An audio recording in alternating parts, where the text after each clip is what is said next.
Just while we're waiting, the team have just given me this. This is a set of 3 books I wrote called 60-Minute Father, 60-Minute Marriage, 60-Minute Mother. And apparently, if you go to the Care for the Family stand and sign up, don't have to do anything apart from that. You get a free copy of that pack, I think. They told me to tell you that as you came in, so I've done it. Yeah, if you just sign up at the Care for the Family stand, I think you get those books.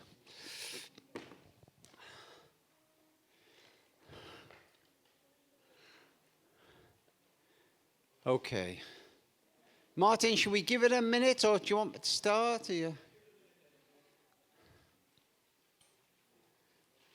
I tell you what I'll do. Just while we're waiting. Some of you were in the main meeting. I talked about becoming a partner with Care. It was all a bit rush on it. But if any of you want to do that, there's a form in your little plastic bag. Yeah.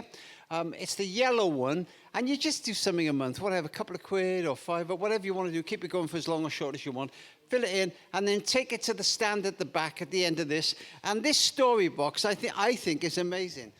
There's a kind of a little family notebook here, and in here are storyboards for dreams, wins, gratitude, traditions, concerns. And one family I know just painted the whole thing themselves.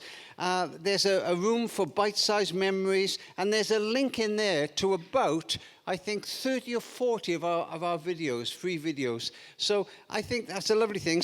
I think some people will have that in their attic as a kind of family thing in years to come.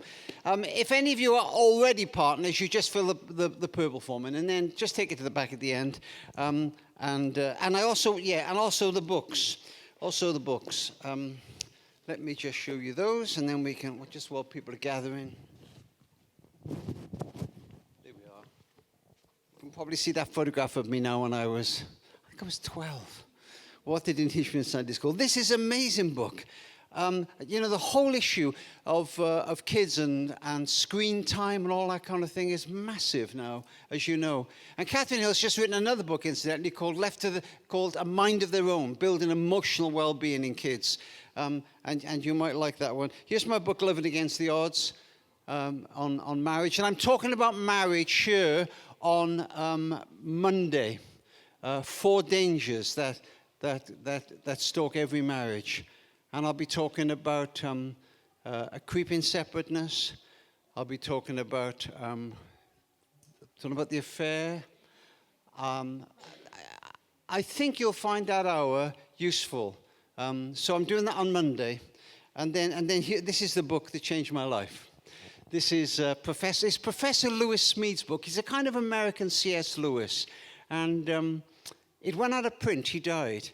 And I just happened to come across it in 1984, and Care for the Family got the rights to reprint it, so that it came out as Rob Parsons, the book that changed my life. So I'll just mention those at the very end, just in case any of you want to do that. Okay, let me just pray briefly, and then we'll start. Heavenly Father, we pray you'd open our hearts to you today, to listen and hear from you. We want to be the best we can be in every area of our lives. In Jesus' name, amen.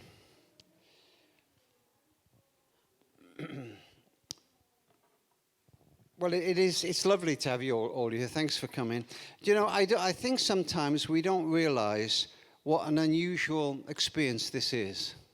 I've been doing this a long time now, all over the world, in various cultures, and very few people get together like this, even for an hour, to say, how can I be better? How can I get any better as a mum, as a dad? And there are all kinds of parents here today. There'll be single parent mums and dads. One of the most amazing things I think we've ever done in Care of the Family, which I'm so proud of, are take a break holidays for single parents. Have any of you ever been on any one of those? Well, you should look them up. If any of you are single parents, we'd love to have you on those holidays. They're specially subsidized, and I think you'd absolutely love them. So just get in touch. There'll be adoptive parents and foster parents. There'll be married couples. There'll be grandparents. There'll be carers of all kinds of parents. And the first myth I want to talk about is this myth that this is just me.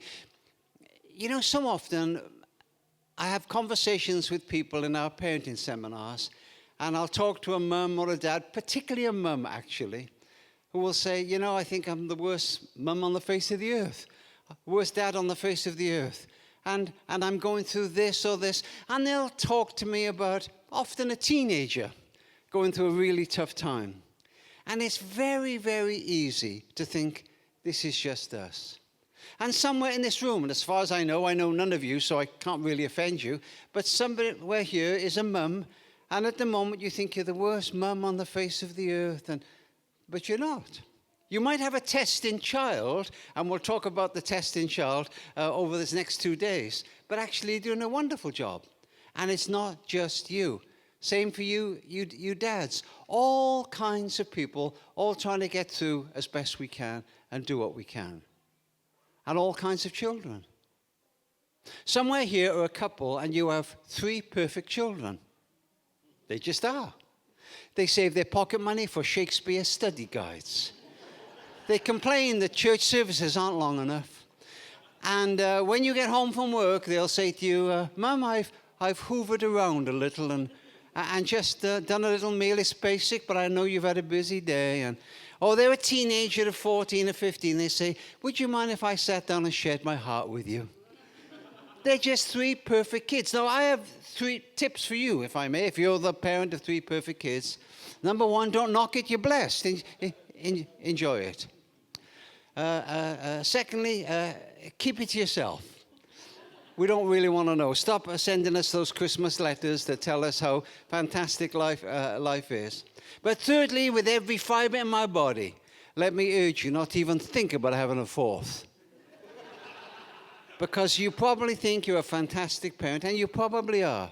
But the truth is, there's every chance you just got lucky. Generally, and this works all over the world in all kinds of cultures, and what we've done in Care of the Family is we've spent 35 years building up evidence-based research, working with psychologists, educationalists, psychiatrists, and then tried to make it as accessible as we can. And wherever I've gone in the world, the 2-kid thing is pretty well universal. You have more than one child, you will almost certainly have chalk and cheese. These kids are going to be different.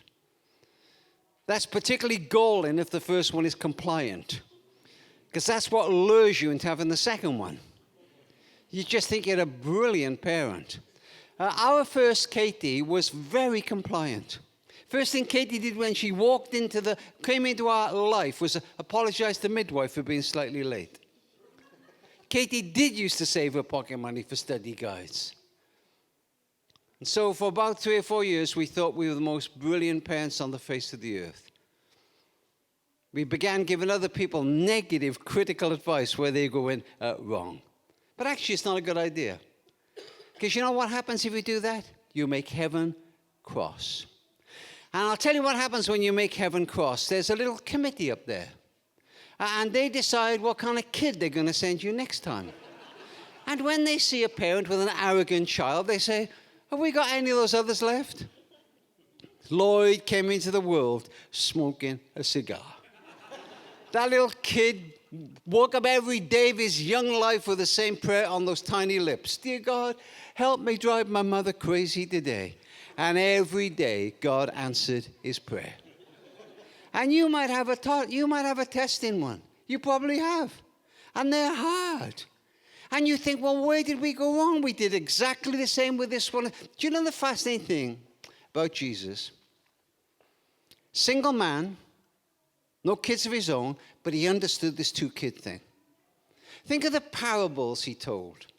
Parables of a father who says to a son, son, I'd like you to dig the field. And the son says, okay, I will. But he doesn't do it.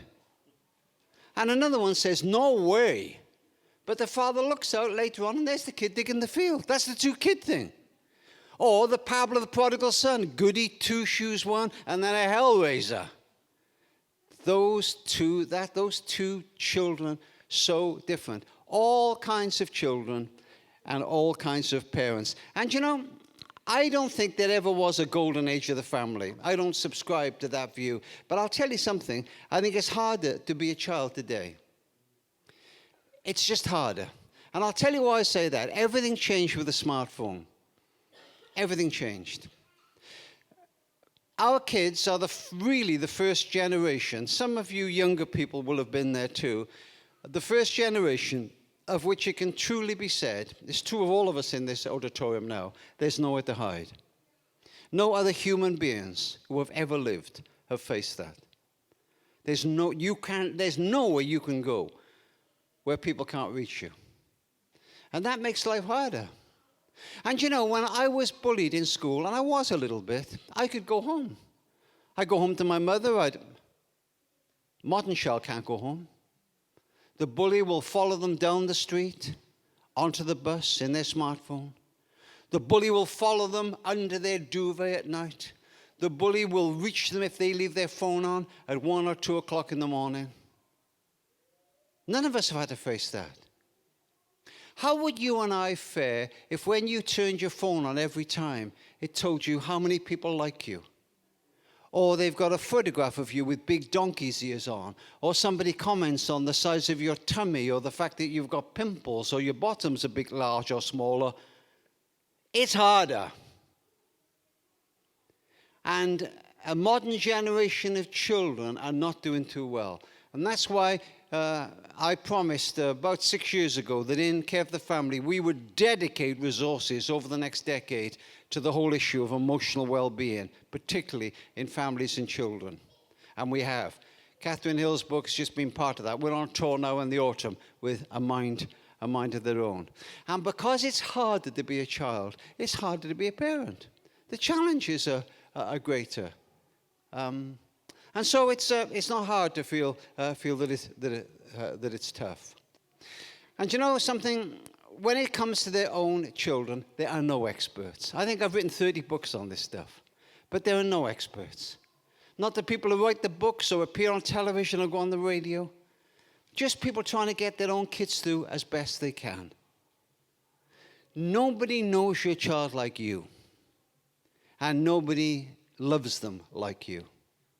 You will have written, and I don't want to offend any of you, and I'll be around long enough for you to yell at me afterwards, but some of you will have written books on whether you're meant to pick babies up when they cry, or when you're meant to leave them cry, or whether you're meant to do this when they're 4 or 5 years old, and when you're meant to do that.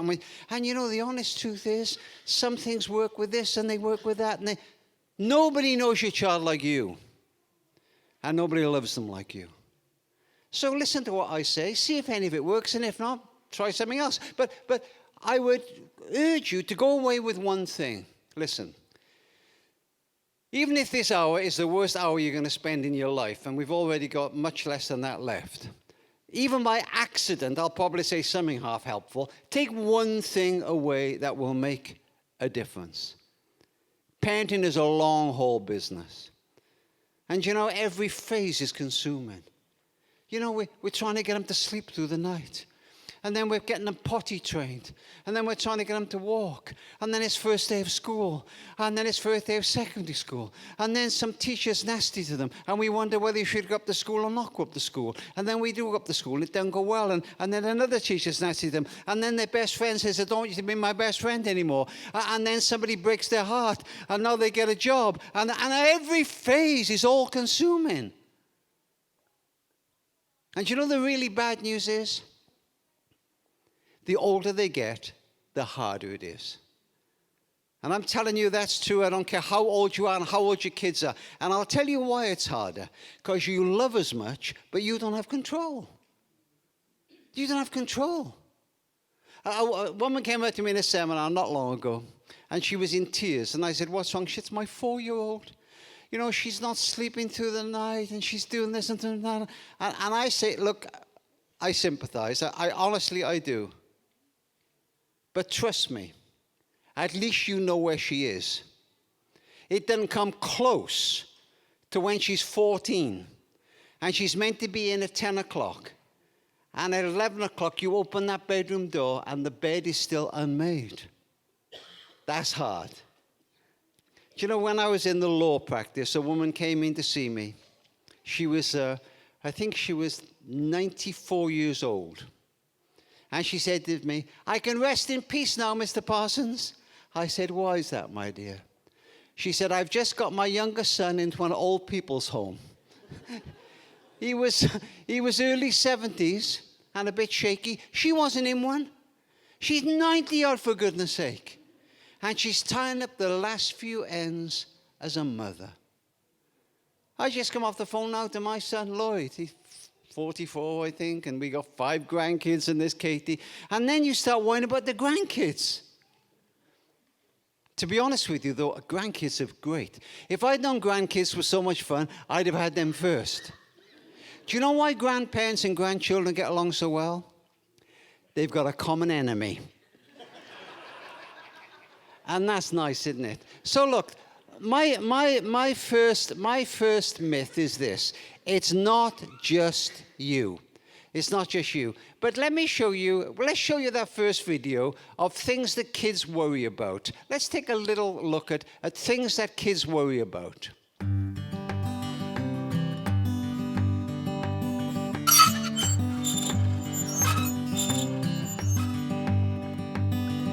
Some of the things that worry me are my upcoming A-level exams and moving away to uni next year.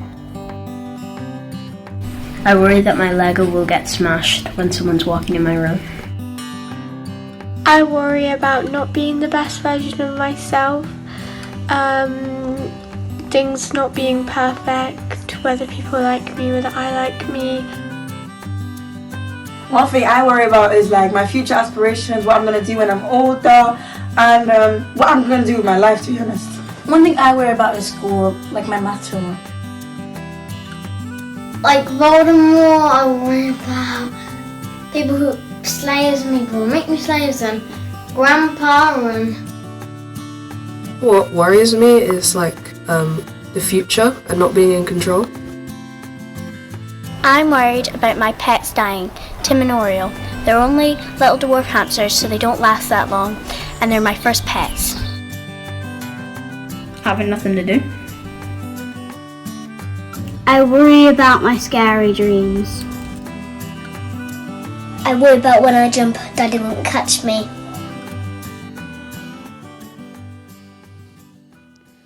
That's a really tear-jerking one, the last one, isn't it? That when I jump, the Daddy won't catch me. And you know, we say things like, "Oh, school days are the best days of your life, don't we? You haven't got anything to worry about." But of course they worry about a million things. But I think I want to show you now what is my second favorite video about kids in the whole world. You know, we say, "Oh, they don't listen to me." Incidentally, when we talk to parents of teenagers, we say, "What's your main complaint?" And they say, "They don't listen to me." And when we talk to teenagers and say, "What's your main complaint about your parents?" they say, "They don't listen to me." But if you worry that your kids don't listen, let me show you this next video, which I think is hysterical. It's a Christmas Carol concert, and the mother has taken the little girl aside at the beginning of the concert and say, "Look, I'm going to be at the back. Make sure you sing nice and loud so I can hear you." Yeah? Take a look.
Okay.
Did you notice anything quite unusual about that nativity? The baby was real. Did you see that?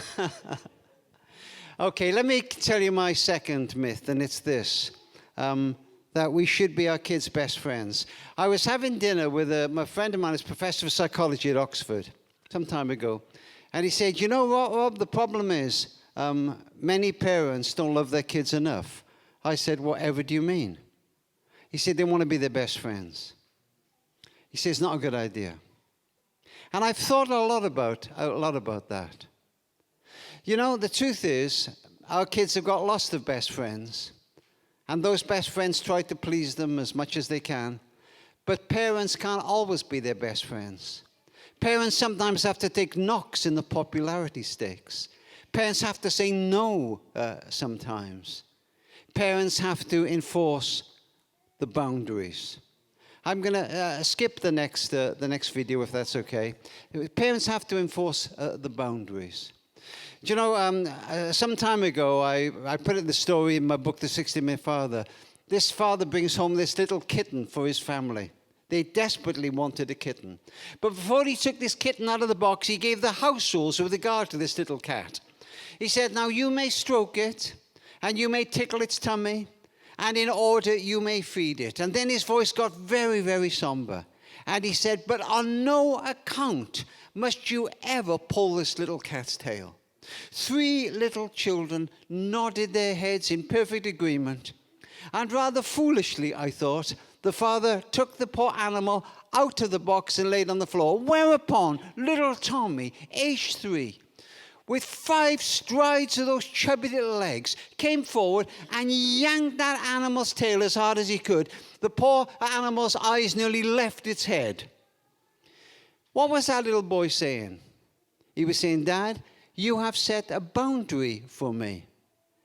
And you're a father. That's what you're supposed to do.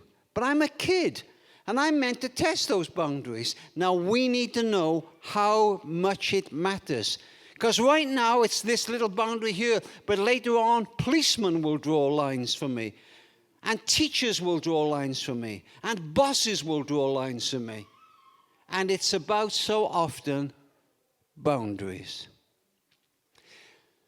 Experts suggest there are basically 3 styles of parenting. 3 basic styles. The first is the permissive parent. Now, in this home, there are very few rules at all. And those that are there are hardly enforced.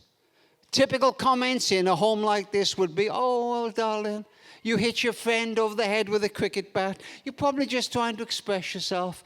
Hey, we've all smoked a little grass. You're 11 years old. But we've all been there. In this home, there will be very few rules. And those that are there are hardly enforced at all.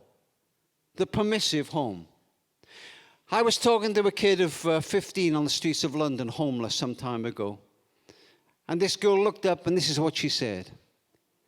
My mother wanted me in at 10 o'clock at night, and I hated her for it. And then she said this, but I wish somebody cared what time I came in now. It's hard. And I'm telling you, some of you are having big battles, particularly if you've got teenagers, and it really is hard. Single parent mom came up to me some time ago, and she said, you know, I have practically a daily battle with my 14-year-old. I want her in on school nights. I think she said something like, I don't know, 9 o'clock at night, or 9:30. And she said she comes in at 9:30 and 10:15 and 10 o'clock. And I have a battle every night about it, and it's exhausting. What should I do? I say, keep going. I'm going to talk about choosing your battles later on. You can't choose all the battles, but if you're going to choose a battle, the curfew one's not a bad one to choose. And I said, at least you're keeping the bar high. And you know what? If you give up, just give up, then one night she'll be in at 11 o'clock, and then midnight. And then one night out at all. And it is exhausting, particularly when you're doing it on your own. It's exhausting. But you know what? Sometimes that's what being a mum and dad is. And some of you are going through that. It's hard. You can't always be your kid's best friend. The permissive style. Second style is quite the opposite. It's the authoritarian style. And I, again, know none of you, but I wouldn't mind betting that maybe an authoritarian parent here today. And in this home, there are lots of rules, and they're all enforced rigidly. The toys in the bedroom are lined up in color and friendship groups. The trainers are lined up in the hall in a certain direction. You start watching TV at 7:05 and you're allowed to watch it until almost 7:30. You brush your teeth 6 times this way and 6 times. There are rules about everything, and they're all enforced rigidly. Typical comments in a home like this would be, "You will never do that while you live under my roof." And you know what's fascinating to watch in this home? Is the difference between the testing child and the compliant child, and how they react and how it turns out. Now, there are no surprises with the testing child. You could have 50 battles a day with the testing child in the authoritarian home. But what's far more interesting is what often happens with the compliant child. See, this compliant child wakes up every day of their lives with 2 questions on their lips. How can I please my teachers? How can I please my parents? And so they go along with it all. They line their trainers up in the hall. They brush their teeth 6 times this way and 6 times that way. They go along with it all. But sometimes there is a growing inner resentment. Sometimes a bitterness that sometimes doesn't come out until they're adults. Perhaps early 20s. Later, I'll tell you, if you think watching a 14-year-old kick over the traces, it doesn't come close to watching a man of 42 or 43 doing it. Their first rebellion then. One expert put it well. He said, rules without relationship lead to rebellion. Rules without relationship lead to rebellion. And that's the authoritarian home. And then the third style is called assertive. And in this home, there are as few rules as possible, but those that are there are enforced rigidly. So you let things go if you can, but where things really matter, you enforce them. And it matters. Somebody put it like this: you say what you mean and mean what you say. You say what you mean and mean what you say. Now, the fascinating thing is, though, in this home, there are a couple of things you have to remember. You have to remember that it's important to choose your battles. You can't fight all the battles. Do you know, some of you have a child with an untidy bedroom. Just slip your hand up if any of you got a child with an untidy bedroom. Okay, 1 or 2, yeah? Well, we had that with Lloyd. Lloyd's bedroom was just a mess. I remember Diane saying to me, "I'm not going in there unless I have a tetanus injection." He said to me one day, "Dad, what are you looking for under the bed?" I said, "I think that Labrador we thought had died could still be under there." That's Lloyd. I remember Dan and I went on tour once with this educationalist, and he said, "You've got to find something positive to say. You've got to be positive." And Diane and I, standing in Lloyd's bedroom, we're up to our waist in stuff. And she's trying to find something positive to say. And suddenly a big smile crosses her face, and she looks up and says, "Well, Lloyd, that ceiling certainly is tidy." But you can't fight all the battles. Now look, that may be your battle. And if so, fight it with all your heart. But you may have bigger battles coming down the road. Do you know, when Lloyd was about 16, he desperately wanted to have a tattoo. Desperately wanted a tattoo. I didn't want him to have a tattoo. To be honest, I quite fancy one myself now. Probably left it a bit late. But Lloyd desperately wanted a tattoo, and he knew I didn't want him to have one. And one day, he just got one. It was some Chinese letters on his shoulder here. Just some Chinese letters just here. That spelled the word hero, apparently. Hero. And he was scared to tell me, but he told his mother. And his mother told me. And I knew one day we're going to be showering before we had a football match or something, or in the bathroom, and I'd see them. And sure enough, One rainy Tuesday morning, about 7:30, he's in the bathroom with me, and he says, Dad, I've got something to tell you. Oh, I say, what would that be? I've had a tattoo. Oh, I said, I'm sorry. He said, I thought you might say more than that. What am I going to do, tear the kid's arm off? Now listen, if that is your battle, you choose, fight it with all your heart. But I just decided I might have bigger battles than that coming down the road. Anyway, I got the last laugh. As I told you, when he had it put on his shoulder, they told him that in the tattoo parlor that the Chinese letter spelled the word hero. About a year later, we had a friend visit us who spoke perfect Mandarin and explained that actually the letter spelled the word wardrobe. There's a God in heaven. You can't fight all the battles. Listen, you can fight the homework battle and the rabbit battle, and you can fight the shirt hanging out battle, and you can fight the smoking battle, and you can fight the untidy bedroom battle and the homework battle, and some of those you should fight. But you can't fight them all. If you try to fight them all, two things will happen. First, your child will say, my mum and dad are always on my back. Secondly, they'll never know when something really matters to you. They'll never know. Sometimes you just have to choose your battles. Now, sometimes I meet, particularly a father, who say to me, but I can't help myself. I just can't help myself. Don't walk like that. Don't comb your hair like that. Hold your knife and fork like that. Don't tuck your shit down. He said, I can't help myself. And I said, but you must help yourself.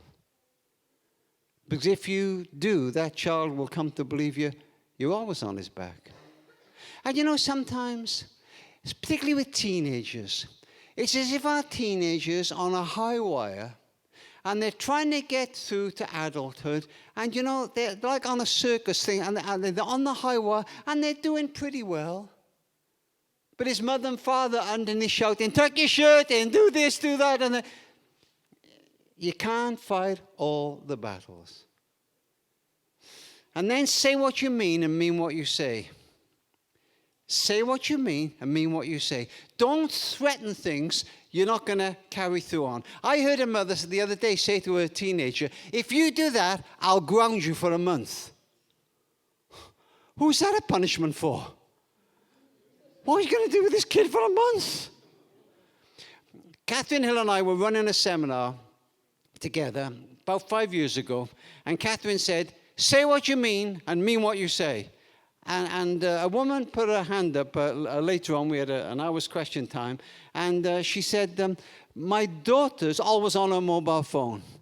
And I said to her the other day, if you go on that phone one more time when we're at the dining table, I am going to chuck it down the toilet. And she said to Catherine, do you think I should have done it? And Catherine had only just given this talk on say what you mean and mean what you say. And Catherine said, well, yes. No. No. I mean, you can chuck a smartphone down the toilet. Don't threaten things you're not going to carry through on. I remember a woman wrote to me and she said, I said to my 8-year-old, if you do that, we're not going to go and see the Lion King in London. And she said she did it almost straight away. But what am I going to do? We've already got the tickets for the Lion King. We're going with another family.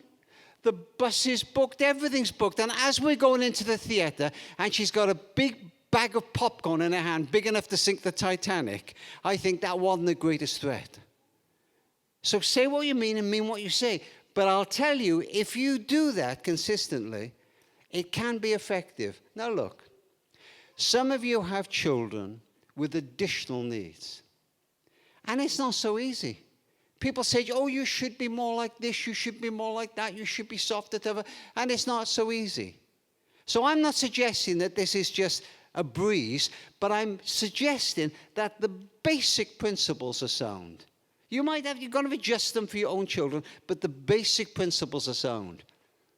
Let me give an example of say what you mean and mean what you say.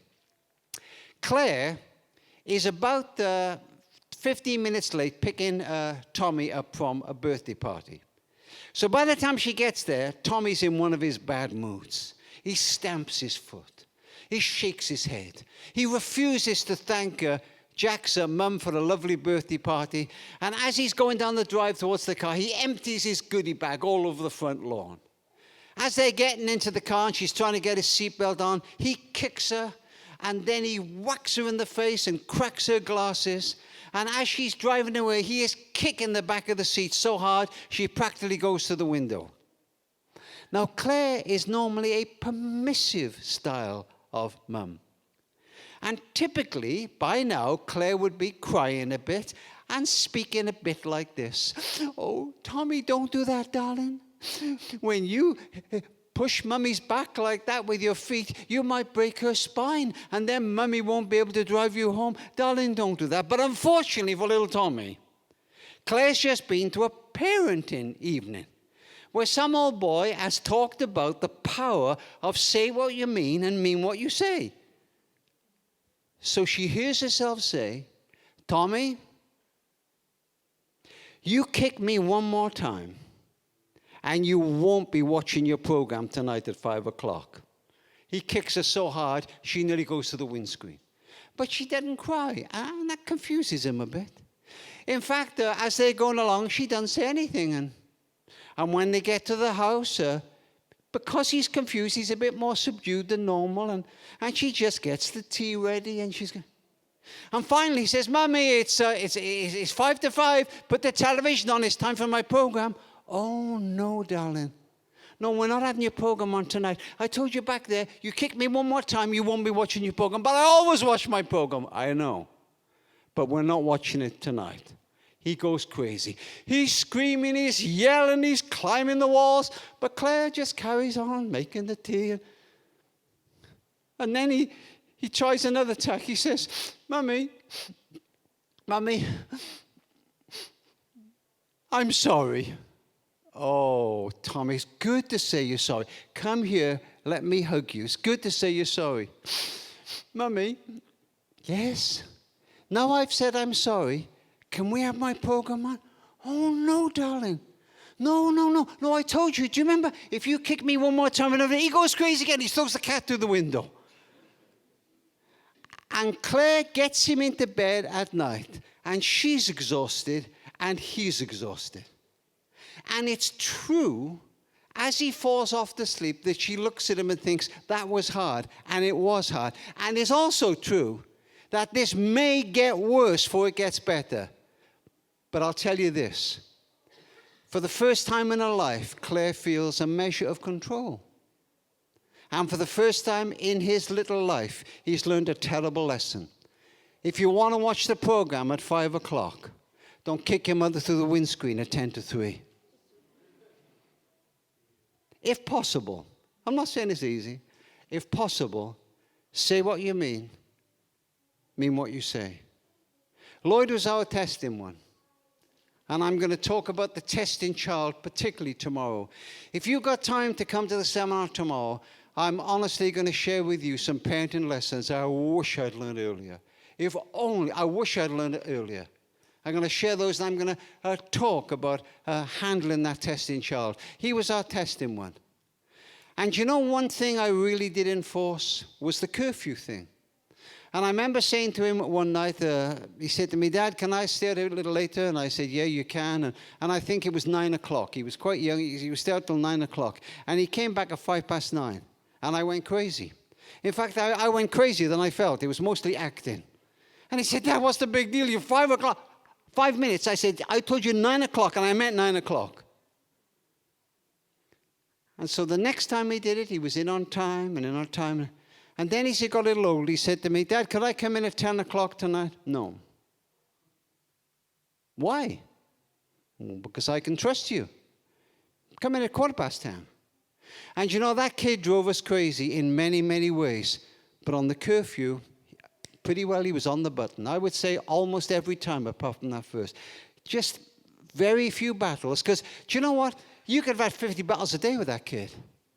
I remember Diane saying to him, you know, as he went to school, have you brushed your teeth? Yes, Mum. Have you combed your hair? Yes. Have you washed under your arms? She didn't offer to check that out. You can have 50 battles a day. To choose your battles, say what you mean and mean what you say. And look, and listen, I don't want you to row, particularly if you're in a tiny tent, so I don't want to start rows. But if you're parenting with a partner, with a husband, wife, stay together in it. Don't play one off against the other. And if you don't agree, don't disagree in front of the children. No point mum sending him to bed early because he's been naughty, and dad getting home at 7 o'clock, going up, sitting on the end of the bed and saying, oh, don't worry, darling, she's the same with me. Don't do that. Stay together in it. And build up all you can when they're little. If you've got toddlers here today, little ones, build up all you can when they're small. Because although it's tough, it's easier. I know it's not easy. They're in the aisles of Asda's and they say, Mummy, if you don't buy me those sweets, I'm going to chuck yogurt over every customer in this store. If that's a battle you choose to fight, win it. Even if every customer goes home covered from head to foot in Muller Lite, win it. Because it doesn't come close to a 14-year-old looking you in the eye and saying no. And get some easy wins in. One mother wrote to me, I love this. She wrote to me and said, I said to my 8-year-old, if you do that again, we're not going to the park. And she said, he did it. I knew he'd do it. And I didn't want to go to the park anyway. You just get a couple of easy wins in. This is the assertive parent. And you can't be their best friend. Let me share with you as we're coming into land my next myth, and it's this: a slower day is coming. I was a senior partner of a big old law practice and speaking all over the place, and I can remember the kids were small. I get home late at night. Dan had long since given up trying to talk to me, but 2 small children hadn't. Little girl would be saying, Dad, Susan pulled my hair today. Little boy would be saying, Dad, I'm in the football team, but I was a million miles away. I was comatose around that evening meal table. Until the telephone rang. And the little boy would say, hey, Daddy, it's for you. And suddenly I'd come alive. And I'd be sharing my strategy, my wisdom, my counsel, and a little boy and a little girl would be watching me. And they weren't stamping or kicking or screaming. Better for me if they had been. But the message they were getting loud and clear was, this matters to him. This brings him alive. And I don't know why, but I lived in that lifestyle far longer than I should have. I remember the day Dan said to me, Rob, I don't think we're going to make it.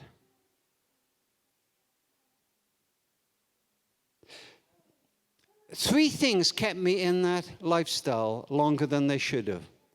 And I've written about it in a little book I wrote called The 60-Minute Father. First of all,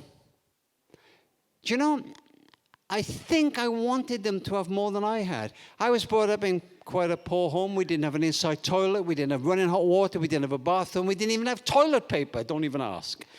Except even now, I can't look at a copy of the South Wales Echo where the million memories coming flooding back. And the print used to come off the thing. It was horrible. I wanted my kids to have more than I had. I wanted them to have toilet paper, for goodness sake. But one psychologist put it well.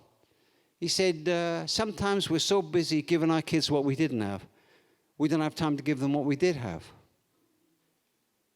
And secondly, I used to say to myself, a slower day is coming. Life won't always be that busy. Ladies and gentlemen, listen. Even if I'm the worst speaker you've ever heard, at least go home with this. A slower day is not coming. If you have anything that matters to you, spending a little more time with your husband, your wife, your kids, don't wait until you've got more time. It's not always possible, but give what you can to it today. That slower day is not coming. And thirdly, I'd forgotten how fast the door of childhood closes. Do you know that little book that's on this little card that's on your chair? A knock at the door. I've been 3 years writing a memoir of my life. and my life with Ronnie, the homeless guy that came to stay with us. And I talk about what I'm about to tell you in that memoir.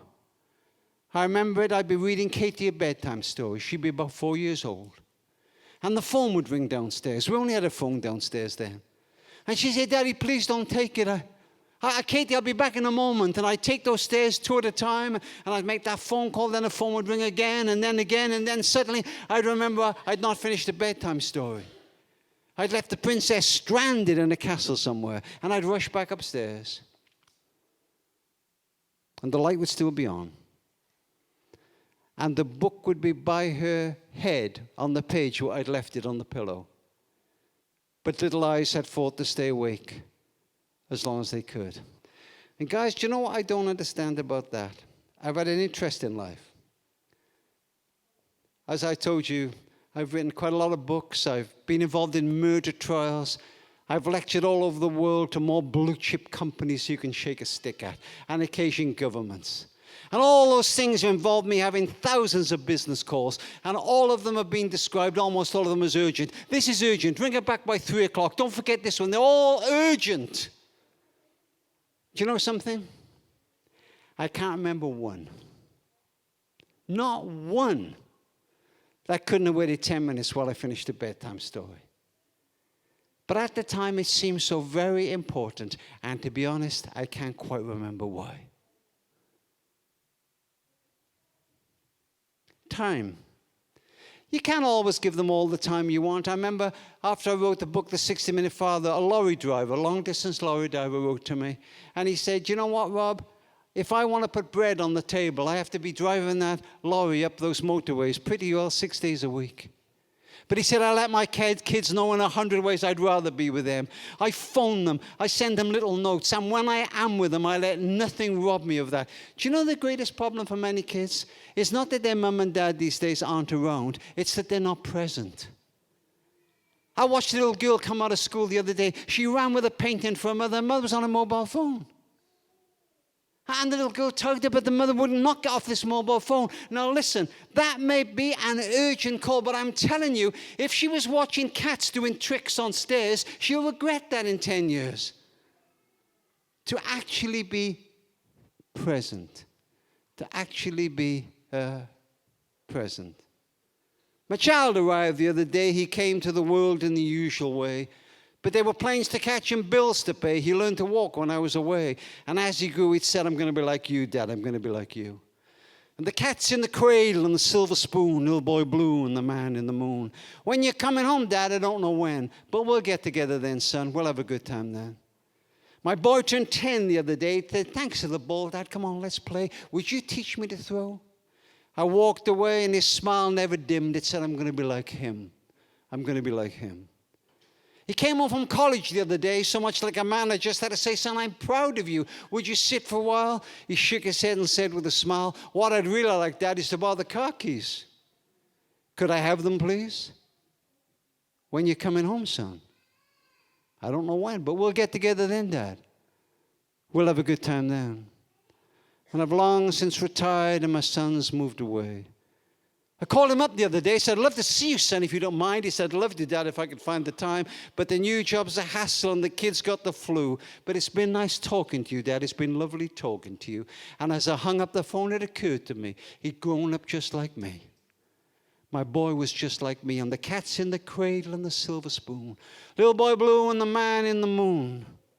When you're coming home, son? I don't know when. But we'll get together then, Dad. We'll have a good time then. Listen, guys, I know none of this is easy. Do you know, I was lecturing some time ago, not long ago, to one of the biggest banks in the world. 35 floors up in Canary Wharf, 200 people crammed in the room. And at the end, there were some questions. And one guy said, I'm a banker, I earn a lot of money. My wife's a banker, she earns a lot of money. We don't have a lot of time for the kids. Do you think we should both be working full time? I said, that's not my question. I'm not going to tell you how much you need to work. All I'm saying is this. If you need to do it to put bread on the table, do it. But don't miss your kids' young lives for the sake of a second holiday in a Lexus. Because when you're older, you will regret that. Slower days, not coming. Myth number 4, and I'm going to talk mostly about this tomorrow. And it's that the testing toddler will get over it. I remember a single-parent mum coming up to me. She said, I've got these 2 kids, they're wonderful. She said, my older one, he's lovely, he's compliant, but I got this little girl of 7, and she's up half the night, and she hits her older brother, and she drives me crazy. She's practically ruining our family life. And I say, oh, I hear this all the time. She said, do you? I said, yes. Do you want the good news or the bad news? She said, well, tell me the bad news. I said, well, do people tell you that by the time she's a teenager, she'll have grown out of it? Should people tell me that? I said, well, she won't. She's going to test you all the way through the teenagers as well. In fact, if you think this is rough, you ain't seen nothing yet. You're going to be like on a roller coaster, hanging on for dear life as her mother. She said, what's the good news? I said, the good news is it's normal. You have more than one child, you're going to get a testing one, a compliant one. This is your testing one, and you've got to get her through. But I'm telling you this, there are things you can say, there are attitudes you can have, there are values you can put into that child that will make it likely in the years ahead you're going to have a relationship with her you now think impossible. And she brushed away a tear and said, thank you. And as I watched her walk out of this large auditorium, I thought, what was the thank you for? No easy answers, no clever strategies, just this incredible belief. This is not just me. And tomorrow I'm going to particularly talk about the testing child. But that's my 4th myth. They're unlikely to go out of it. Just get them through. And last of all, the myth is this. You can easily spot spirituality in children. You can easily spot it. It's not so easy sometimes. It's not so easy. Do you know, when I was a little boy, on the corner of my street was a little gospel hall. My parents didn't go to church, but one day Miss Williams from that church knocked on every door in our street and said, would any boys or girls in this street like to come to Sunday school? I was 4 years old. My mother pulled me from the back of her pinafore and said he'd like to go. And Miss Williams took me by the hand and she led me down the road and into the world of Sunday school. Oh, we loved her. We loved her because she gave us little stickers if we turned up for class. And we put them in our book. The following day we'd swap them in school. A rare Jesus walking on the water for a common feed of the 5,000. And we loved her for her stories. What a raconteur she was. Our favorite was David and Goliath because we all had a bully in school we'd like to see decapitated. But best of all, we loved her because she had jelly molds. If you gave Miss Williams enough notice, you could have your jelly in any shape you wanted. She could do rocket ships, for goodness sake. Imagine you saw advertised jelly mold for perfect Christian child. Get a non-tattooed, smoking, youth Bible study, loving, perfect Christian child. If you've got 1 kid, you probably send for 2 in case one got broke in the post. And you know what? If you have 2 kids, you'll find that 1 kid slips into the jelly mold easily, and with the other, there's jelly all over the floor. This kid will not fit.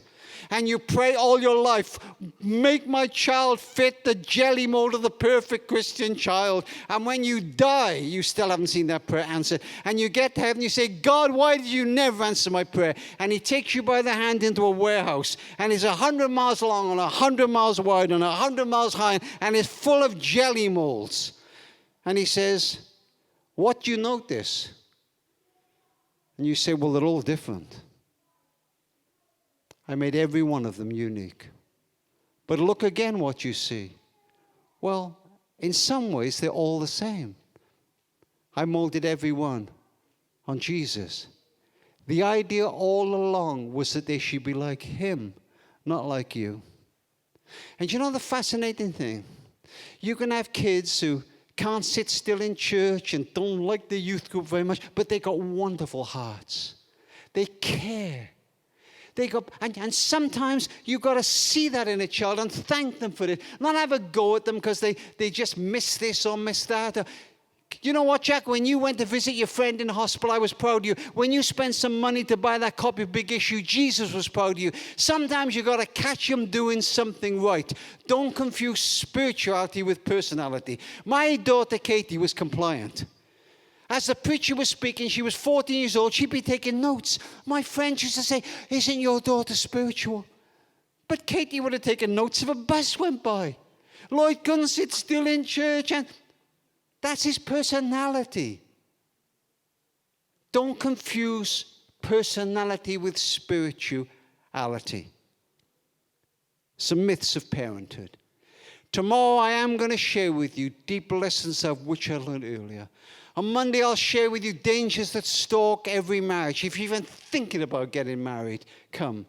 If your marriage is on the edge and even though you've come to Lincoln to the showground, it's really all over in your heart, come. If you've got a fantastic marriage, come. Be lovely to see you. And if any of you still want to become partners after listening to me go on, fill the little form in your pack there, just something a month. Bring it to the table at the back. Allow me to give you the books and the storybook. Sign a book to you personally to thank you for coming. Let me just pray as we go. If any of you want to become partners, I'll be at the back at the end. But let me just pray as we go. Lord, help us. You taught us when we pray to say, "Our Father." You're the great parent. But Lord, sometimes even you have trouble with your children. You understand what it's like. And so grant us help and wisdom, we pray. Help us to be the best we can be. And ultimately to know that our children are not in our hands, but in yours. Amen. Thanks for coming. Hope to see you tomorrow. I'll be at the back if you want to come and see me. Thanks again.